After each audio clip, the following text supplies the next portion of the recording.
მოდი ასე დავიწყოთ. ვინ არის ქეთა, როცა ის მარტო რჩება საკუთარ თავთან? ქეთა, როდესაც საკუთარ თავთან მარტო რჩება, არის გოგონა ცოტა სევდიანი. რატო სევდიანი? და რაღაცა უფრო მეტად ღრმა ფიქრებში ვარ.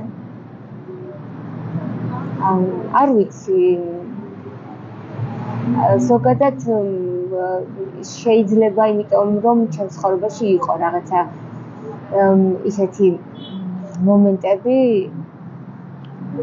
რომელიც ბავშვობაში ცოტა ტკივილად გადავიტანე და შესაბამისად ეს მომყვება დღემდე. რა ფერია შენთვის სევდა? ნაცრისფერი. რატომ?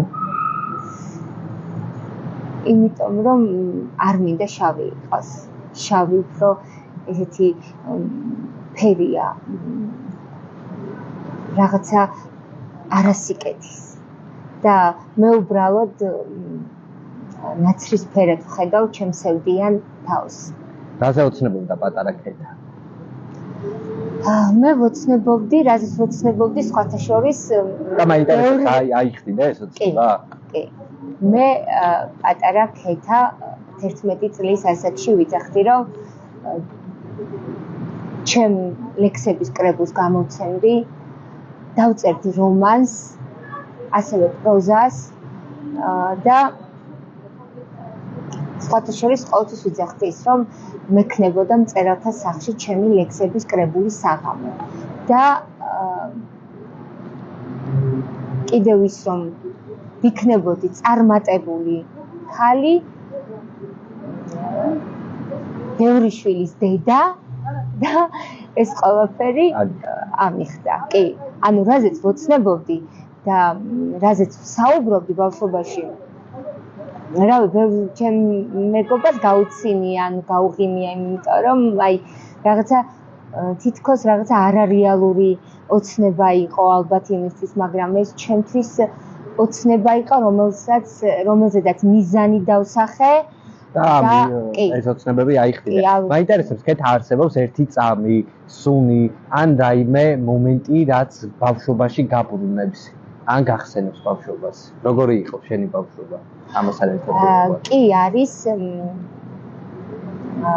მომენტი ის, რომ სადღაც პატარა ვიყავი 5 წლამდე ბათუმში ცხოვრობდით და ძალიან მიყვარს ჩემი ბათუმი მართლაც, აი რაღაც მომენტები მაქვს იქ ბებოს სახლი, სადაც ცხოვრობდით და იქ დღემდე არის ჩემი ბავშვობის ნაჩნიკი, რაღაცა ესეთი იხვი, რაღაცა დონალდისის რო იყო, თუ იცით, მულტფილმი რო იყო, მაშინ რაღაცა ესეთი პატარა ნაჩნიკი, რომელიც ბებო მომიტანა და დიდი ხანია არ ყოფილვარ იქ იმბინაში, სადაც გავიზარდე 5 წელი, სადაც ცხოვრობდი, მაგრამ რატომღაც გული მიგზნობს, რომ დღემდე არის ის ნაჩნიკი იქ. ბებო საკმაოდ დიდი სითბოთი ახსენე. გაიხსენე ბებო? კი, ეს ვახსენე, ეს არის ქეთო ბებო, ბაბუაჩემის და დედაჩემის მამიდა. ვისთან ერთადაც ვიზრდებოდი 5 წელი და შემდეგ გურიაში ჩამოვედით და სკოლა გურიაში დავამთავრე. როცა შენი წიგნი ნახე, ჯინა, გამიკვირდა, რატომ დაარქვი ჯინა? ეს ფსევდონიმია შენი, ნიღაბია, სარკია თუ განაგრძო? ეს არის ფსევდონიმი, რომელიც ჩემმა უსაყვარლესმა მეგობრებმა ზღვარმა დამარქვეს, იმიტომ რომ ერთ-ერთ მსახიობს გავხარო ჯინას, ლოლო ბრიჯიდა. და რატომღაც დამარქვეს, რომ ჯინა და ეს ფსევდონიმი წამოვიდა აქედან. ქეთა ხშირად ვიღებით, მაგრამ შინაგანად არა. შენ თუ ქონია მსგავსი შემთხვევა, მაინტერესებს და იმ მომენტში, როცა საკმაოდ გიჭირს კი არა, აი ცხოვრებაში ისეთი ამბავი გემართება, რომ აი პირობითად ბევრი ადამიანი ვერ გადაიტანს, ვერ გადახარშავს მარტივად, იმ მომენტში რატო ვიქნები? ჩემ ცხოვრებაში იყო ერთ-ერთი ძალიან მძიმე მომენტი ის, რომ ჩემი გოგო, რომელიც 11 წლის მყავს, მეუღლე, დედა, ძმა და ჩემი პატარა გოგო ეხლა მაშინ იყო წლინახევრის, ავარიაში მოხვდნენ და ჩემი გოგონა იყო ძალიან საკმაოდ მძიმედ და ჩემთვის ეს იყო ძალიან დიდი ასე რომ ვთქვათ, არ ვიცი რა გითხრათ, ტყივილი, მაგრამ ძალიან მაგრად გაუმკლავდი ჩემს სკილს. დღეს ჩემი ანგელოზი 11 წლის არის და უფალს მადლობა ამისთვის, რომ ეს იყო ღვთისაჩუქარი მართლაც და არ ვიღიმებოდა იმ დროს, მაგრამ მაინც ვიღიმოდი. საოცარი ურთიერთობა გაქვთ და ეს შორიდანაც აღიქმება ჩვენ მეგობრები ვართ რა, ისეც ვამჩნევ და ზოგადად ვინც არაა შენი მეგობარი, ამას ისედაც ნახავს თუნდაც Facebook-ით, Instagram-ით და ვინც გადაგვს რა თავს. იცი რა მაინტერესებს? დაგიკარგავს საკუთარი თავი? კი. და როგორი ხარ? ასე თქოს. არანორმალური.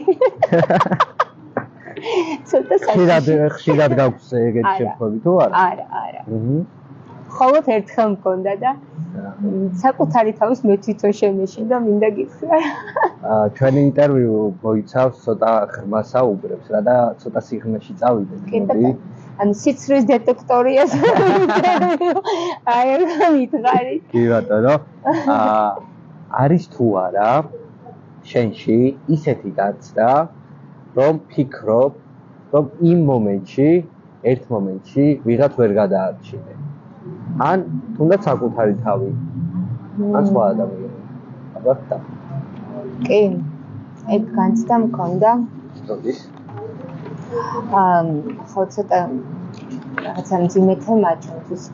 ეს განცდა მქონდა მაშინ, როდესაც ბებო გამიხდა ცუდად. მაქსიმალურად ვეცადე, რომ გადამერჩინა, მაგრამ ვერ შევძელი სამწუხაროდ. მძიმე განცდა. და ძალიან არ ვიცი, რაღაცა ვფიქრობ იმაზე, რომ წინა დღეებში ვეხვეწებ, ბებო მეთქი, მოდი ექიმთან წავიდეთ, ცუდად ხო არა ხარ, არა, რაღაც თითქოს შევამჩნიე, ბებო ხომ არ მიმალა, არა, ბებო კარგად ვარ და აი ჩემ თავს რაღაც ვადანაშაულებ, ნეტა მეთქი, არ დამეჯერებია მისთვის, მომეკიდა ხელი და წამეყვანა ექიმთან, შეიძლება გადარჩენილიყო, არ ვიცი. ალბათ ყველაფერი უფრისნებაა და სიკვდილს კიდევ წინ ვერ აღუდგებით ვერასოდეს. მე ვხედავდი იმისა, რომ მე და შენ კარგი მეგობრები ვართ, ეს ისტორია არ ვიცოდი და მეც თითქმის იდენტური ისტორია მაქვს ვერიასთან დაკავშირებით და ეს თემა დღემდე მძიმეა ჩემთვისაც და კარგად მესმის შენი. შენს წიგნში 93 გვერდზე არის ასეთი პროზა, უცნაური პაეტი. მაინტერესებს ეგ ისტორია, შენ გადახდა თუ არა თავად? ან რატომ გაგიჩნდა იდეა, რომ დაგეწერა ეს და ჩვენს აუდიტორიას ვინც ვიყურებს, მინდა ვუთხრა, რომ აი წაიკითხეთ, ძალიან დიდ სიამოვნებას მიიღებთ და ცოტა სევდიანია რა და მოდი მოგვიხევი. მე რო წავიკითხე, ცოტა ეს ამოჭრათ რა, მე როცა წავიკითხე, ჩემთვის სევდიანი იყო ემოცია. კი, ნამდვილად ვინც წაიკითხა სხვათა შორის ყველა მეუბნება, რომ ეს ისტორია შენ გადახვდა, იმდენად რეალურად მივაწოდე მკითხველს, რომ და დამაჯერებლად რომ იფიქრეს ეს ისტორია მე გადავხდა, მაგრამ მინდა გითხრათ, რომ ეს ისტორია მე არ გადამხდა, არც არავის ჩვენთვის მოუყოლია, უბრალოდ ეს არის ჩემი ფანტაზია, ჩემი ფანტაზიის ნაყოფი. რავი, რა დავარქვა, აი, ახლა რომანს უწერ, სხვათა შორის საკმაოდ მძიმე კადრები არის მანდ და ისიც რაღაც იმდენად დამაჯერებელია იმ დღეს წერდი ღამის 2 საათზე, მე ძირითადად ღამე მიწევს ხოლმე მუშაობა კომპიუტერთან, დღენს სამსახური იქის რაღაც ბევრი რაღაც გადარბენებზე ვარ და რაღაც ახალი გეგმები მაქვს კიდევ. მერე სიახლეებს გაგაცნობ, ხო, რა თქმა უნდა. და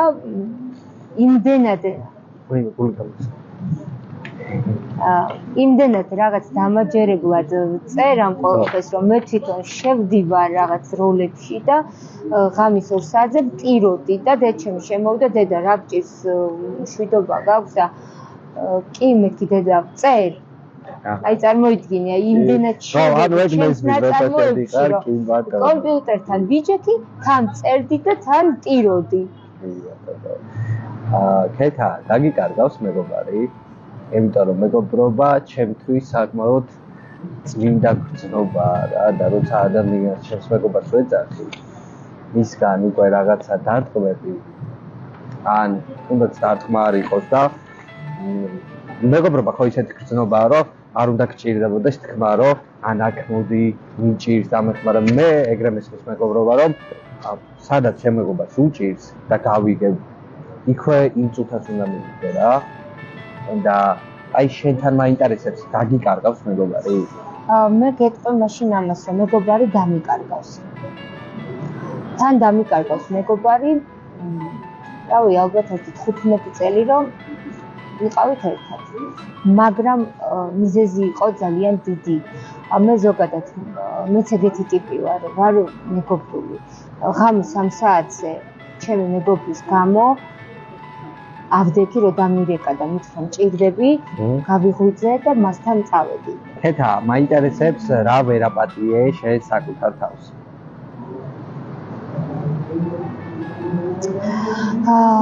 ჩემ საკუთარ თავს ვერ ვაპატიე და ვერ ვპატიობ იმას, რომ ყველა ადამიანის მიმართ ვარ მინდობი. და ძალიან ბევრჯერ ამ ჩემმა საქციელმა გურალალი ვარ, რა ვიცი რა ვთქვა, რავი. დარასპარაერი ვარ იგრები. და ვერ ვპატიობ დღემდე, აი რატომ მივიღე და შემდეგ ამ ყველაფერს ვნანობ. ხო, მეგობრობაზე ვსაუბრობ და მოვიდა ჩვენი 4 ხა მეგობარი. მას ვიმაშურებ. აი, გიყვარს? ძალიან. იმიტომ რომ მეორე ძაღლი მყავს სახში და ერთი კატა. ასე რომ ძალიან მიყვარს ცხოველები. რა ჩემო ლამაზო.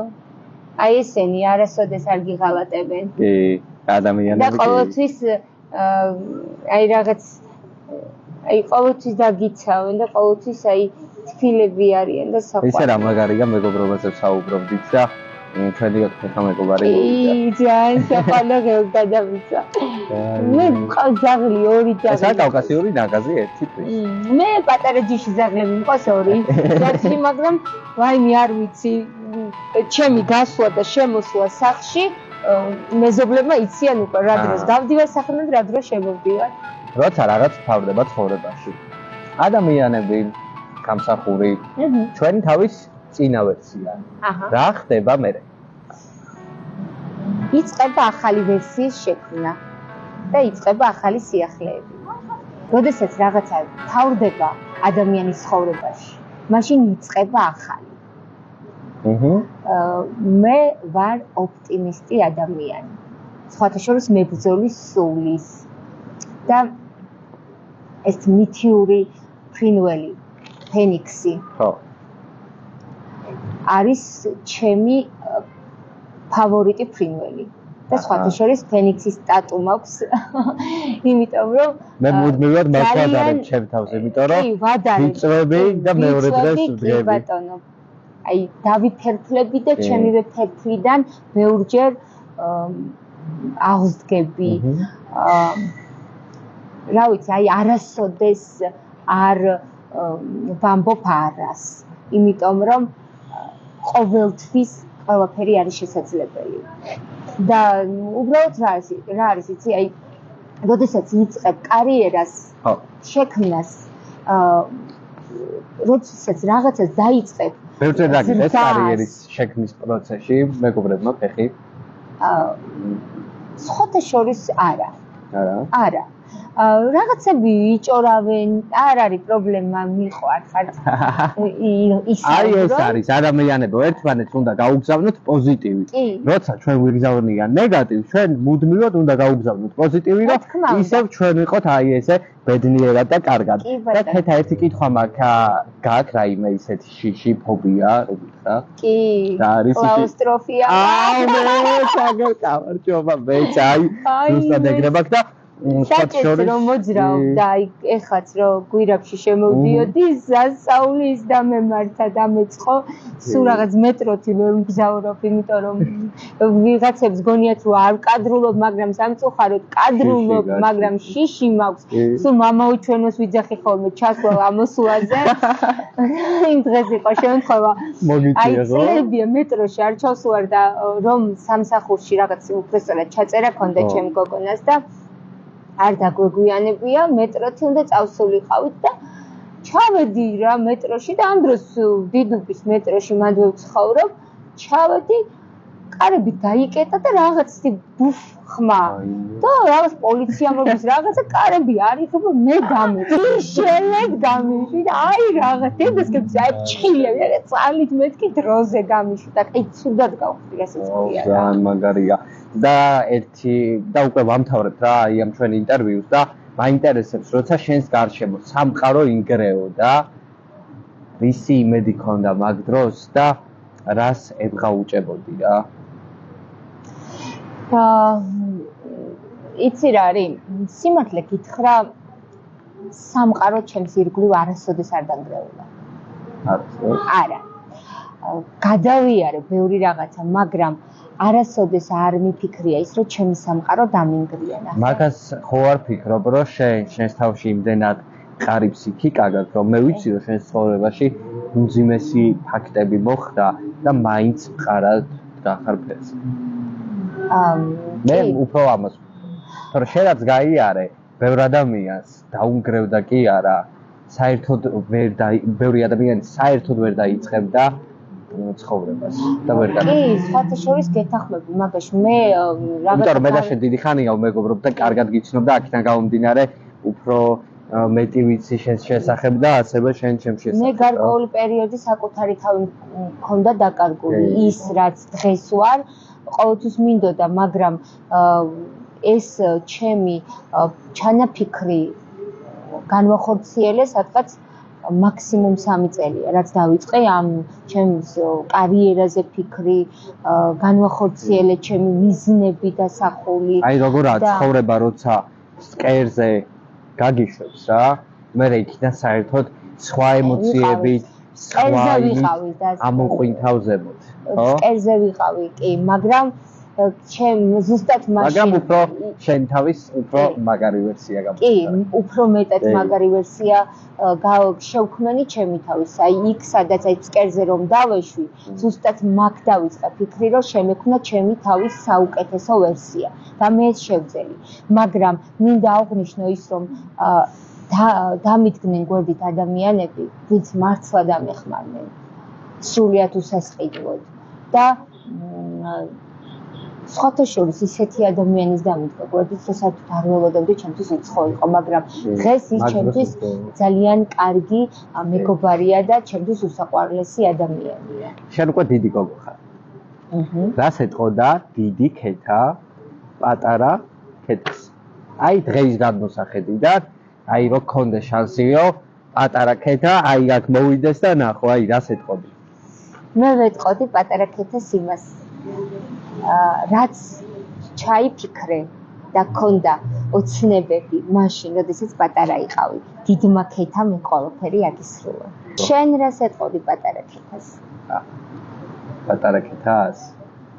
პატარა ქეთას ვეთყოდი რომ არ გაჩერდი არასდროს რა იმიტომ რომ ამ ცხოვრებაში რაც გადაგვარჩენს მე ვფიქრობ რომ ეს არის მოძრაობა რა და რაც უფრო მეტად იბრძვი იმ შენი მიზნისთვის, მიზნისკენ, პირობითად დღეს თუ არ გამოდის, მეორე, მესამე დღე გათენდება და გამოვა რა. მთავარია რომ აი ეს პოზიტიური ენერგია გასცეს, მისცეს სამყაროს და აი რომ გაიყვიდეთ, ბედნიერი იყო რომ გაგითენდა რა, იმიტომ რომ ბევრ ადამიანს საერთოდ არც უღამდება და არც უთენდება, ხო? მართალი ხარ, კი. და ზუსტად მაგას ვიძახი, ყოველთვის პოზიტიური ენერგია მიეცით თქვენს მეგობრებს, თქვენს საყვარელ ადამიანებს, მართლა მინდა ყოველს მივმართა, რომ აი და სხვათა შორის, რასაც თქვენ სხვისთვის რაღაცა გენდომება, ცუდი ცხოვრება არის კარმა. ბუმერანგია, ეგრევე დაგიბრუნდება. ბუმერანგია და კარმაა და ეგრევე უკან ბრუნდება. თუ ვინმესთვის რამე ცუდი გინდათ, დამიჯერეთ, რომ თქვენთან წამოვებთ ცუდი და ასე რომ გაუშვით ჩემო საყვარელო ადამიანებო, კარგი პოზიტივი, მეტი სიხარული. გაიღიმეთ, სხვათა შორის მე ხშირად ვიღიმი და მიყვარს იმი და თურმე ღიმილი ყოფილა პირველი ახალგაზრდობის წყარო. მაგიტომაც გამოიყურები ასე. ანუ ნაოჭებზე მოქმედებს ძალიან კარგად, ანუ არ გვექნება ესეთი სიბერის ნაოჭები. ბატონო. ქეთა. ამბობენ რომ ცხოვრება არის გზა. და მივდივართ პატარ-პატარა დაბიჯებით აი ამ გზაზე. რას ფიქრობ? სად მიგიყვანს შენ ეს გზა? ან სად გინდა რომ მიგიყვანოს? სიმართლე რომ გითხრა, მე მივდივარ ბილიქზე, რომელიც მე თვითონ შევქმნილი. და მხოლოდ ერთი იმედი მაქვს უფლის. და ვიცი რომ აი პატარა და დიდი ქეთა უფალს ყავს აი ესე ჩაკიდებული ხელით და აი ამ ბილიქზე მიუძღვება წინ. ქეთა, მე ვიცი რომ შენ შექმენი მუსიკა შენი პოეზიიდან გამომდინარე, შენ თვითონ დაწერე, კომპოზიტორი შეხარ და ასე შემდეგ. მაინტერესებს როდის გამოვა, როდის ვნახავ საზოგადოება, იმიტომ რომ მე ვიცი რომ შენ ძალიან კარგი ხმა გაქვს, რა მომისმენია შენი სიმღერები და მაინტერესებს უკვე აი ამ ფართო აუდიტორიას, როდის აჩვენებთ აი ამ თქვენს სიმღერას. მუშაობ სხვათა შორის ჩემს სიმღერაზე. მუსიკაც ჩემია, რა თქმა უნდა, ჩემივე ტექსტზე მაქვს დაწერილი ეს მუსიკა და არანჟირებას მიკეთებს კომპოზიტორი ბატონი მერაბ მამულაშვილი. საპატრიარქოს სტუდიაში წერ ვაკეთებ არანჟირებას, მუშაობ ხმაზეც, იმიტომ რომ 25 წელი მე არ მიმღერია, რასაც ქვია სიმღერა და საბაგროში მშვენი რაფერი და მაგაჟი ვერ დაგეჭირა. ყველაფერი გამოვა ისე როგორც მე მინდა და ძალიან ახლო მომავალში იხილავთ ჩემს სიმღერას. ქეთა გამიხარდა რომ შენ იყავი დღეს ჩემი გადაცემის სტუმარი, იმიტომ რომ შენ ხარ ფეხბედნიერი ადამიანი. ყოდი ჩვენს აუდიტორიას რომ მიმართო რამდენიმე სიმღერას. ჩემი დევიზი არის ის რომ არასოდეს არაფერი არ არის გვიან და შენ ვინც ახლა უყურებ ჩემ გადაცემას და ხარ შემოქმედი ნიჭიერი დამიჯერეთ იბრძოლეთ ჩანაფიქრები დასახეთ და მიაღწევთ თქვენ მიზანს. მე მინდა ჩემი წიგნი აფეთქებული ბროწეულები. აუ, რა მაგარი საჩქარია. მომეცით კალამი, ჩემივე ხელმოწერით გადმოგცეთ. აი, ხარე ძალიან მიყვარხარ და ქეთა ტრაპაიძემ დაგვიტოვა და მოგმართათ. არასოდეს არაფერი არ არის გვიან. ეს იყო ქეთა ტრაპაიძე.